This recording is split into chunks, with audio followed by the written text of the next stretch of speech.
Hello friends, ನಮ್ಮ YouTube channel the way we ಕುಕ್ಗೆ ನಿಮಗೆ ಸ್ವಾಗತ. ಇವತ್ತು ನಾವು ಮಾಡ್ತಾ ಇದ್ದೀರಿ ಸುರ್ಮಾ ರವಾ ಫ್ರೈ. ಸ್ಪೈಸಿಯಾಗಿ ಟೇಸ್ಟಿಯಾಗಿ ರೆಸ್ಟೋರೆಂಟ್ ಸ್ಟೈಲಲ್ಲೇ ಮನೆಯಲ್ಲಿ ಸುರ್ಮಾ ಫ್ರೈನ ರವಾ ಸುರ್ಮಾ ಫ್ರೈ ಹೇಗೆ ಮಾಡೋದು ಅಂತ ನಾವು ನೋಡೋಣ. ನಾವು 5 ಸುರ್ಮಾ ಮೀನಿನ ಸ್ಲೈಸ್ಗಳನ್ನ ತೊಗೊಂಡಿದ್ದೀರಿ. ಇದಕ್ಕೆ 1 ಟೀ ಸ್ಪೂನಷ್ಟು ಅರಿಶಿಣ, ರುಚಿಗೆ ತಕ್ಕಷ್ಟು ಉಪ್ಪು ಮತ್ತು ಅರ್ಧ ನಿಂಬೆಹಣ್ಣಿನ ರಸ ಹಾಕ್ತಾ ಇದ್ದೀರಿ. ಇದನ್ನು ನಾವು 2 ಕಡೆ ಇದು ಫಿಶ್ ಸ್ಲೈಸ್ ನಾವು ಏನು ತೊಗೊಂಡಿದ್ದೀರಿ ಅದಕ್ಕೆ ನೀಟಾಗಿ ಅಪ್ಲೈ ಮಾಡಬೇಕು. ಇದನ್ನು ಅಪ್ಲೈ ಮಾಡಿ ನಾವು ಒಂದು 10 ಮಿನಿಟ್ಸ್ವರೆಗೂ ಮ್ಯಾರಿನೇಟ್ ಮಾಡಬೇಕು. ಮ್ಯಾರಿನೇಟ್ ಮಾಡಿದ್ರೆ ಇದು ಫಿಶ್ಗೆ ಸಾಫ್ಟ್ನೆಸ್ ಬರುತ್ತೆ. ನಾವಿವತ್ತು ಸುರ್ಮಾ ಮೀನನ್ನು ತೊಗೊಂಡಿದ್ದೀರಿ. ನೀವು ಬೇಕಂದರೆ ಬೇರೆ ಮೀನನ್ನು ತೊಗೋಬೋದು. ಸೇಮ್ ಮಸಾಲ ಸೇಮ್ ರೆಸಿಪಿ ಇರುತ್ತೆ. ನಾವು ಈಗ ಫಿಶ್ ಮಸಾಲಾನ ರೆಡಿ ಮಾಡ್ಕೊಳ್ಳೋಣ. ಒಂದು ಪ್ಲೇಟಲ್ಲಿ ಸ್ಪರ್ಶ್ ಚಿಲ್ಲಿ ಪೌಡ್ರನ್ನ ತೊಗೋತಾ ಇದ್ದೀರಿ. Sparsh coriander powder, Sparsh fish fry masala,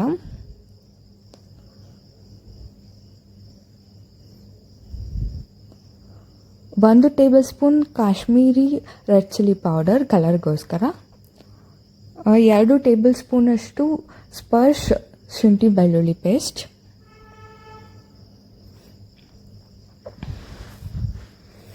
ಮತ್ತು ಒಂದು ಅರ್ಧ ಬೌಲಷ್ಟು ಕಾರ್ನ್ಫ್ಲೋರ್ ತೊಗೋತಾ ಇದ್ದೀರಿ. 1 ಟೇಬಲ್ ಸ್ಪೂನಷ್ಟು ಸೋಯಾ ಸಾಸ್. ಇದನ್ನು ನೀಟಾಗಿ ಮಿಕ್ಸ್ ಮಾಡ್ಕೋಬೇಕು.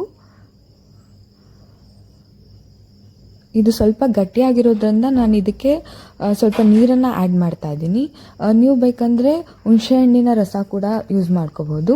ಅದರಿಂದ ಹುಳಿಯಾದ ಫ್ಲೇವರ್ ಬರುತ್ತೆ ಮೀನಿಗೆ. ಇದನ್ನು ಒಂದು ತಿಕ್ ಪೇಸ್ಟಾಗಿ ರೆಡಿ ಮಾಡ್ಕೋಬೇಕು.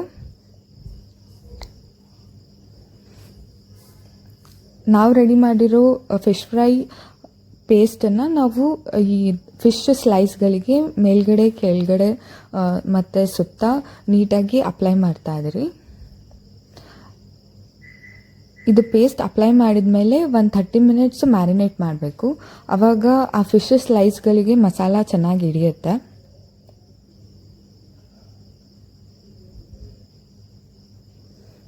ನಾವು ರವಾ ಫ್ರೈ ಮಾಡ್ತಾ ಇರೋದ್ರಿಂದ 1 ಬೌಲ್ ಮೀಡಿಯಮ್ ರವಾನ ತೊಗೊಂಡಿದ್ದೀರಿ.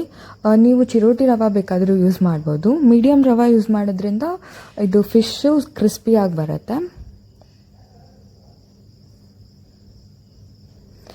2 ಕಡೆ ರವಾ ಕೋಟಿಂಗ್ ಆದಮೇಲೆ ಒಂದು ಪ್ಯಾನ್ ತೊಗೋತಾ ಇದ್ದೀರಿ. ಈ ಪ್ಯಾನಲ್ಲಿ ಒಂದು 3 ರಿಂದ 4 ಟೀ ಸ್ಪೂನ್ ಆಗೋಷ್ಟು ಎಣ್ಣೆ ಹಾಕ್ತಾ ಇದ್ದೀರಿ. ಎಣ್ಣೆ ಬಿಸಿ ಆದಮೇಲೆ ಗ್ಯಾಸ್ನ ಮೀಡಿಯಮ್ ಫ್ಲೇಮಲ್ಲಿಟ್ಟು ನಾವು ರವಾ ಹಚ್ಚಿಟ್ಟಿರುವಂತಹ ಮೀನಿನ ಸ್ಲೈಸ್ಗಳನ್ನ ಎಣ್ಣೆಲಿ ಹಾಕ್ತಾ ಇದ್ದೀರಿ. ಇದು ಫಿಶ್ ಸ್ಲೈಸ್ನ ನಾವು ಒಂದು 3 ರಿಂದ 4 ನಿಮಿಷ 2 ಕಡೆ ಚೆನ್ನಾಗಿ ಫ್ರೈ ಆಗೋವಷ್ಟು ಫ್ರೈ ಮಾಡಬೇಕು. ಇವಾಗ ಒಂದು ಕಡೆ ಆಗಿದೆ, ಇನ್ನೊಂದು ಕಡೆ ಫ್ರೈ ಮಾಡ್ತಾ ಇದ್ದೀರಿ.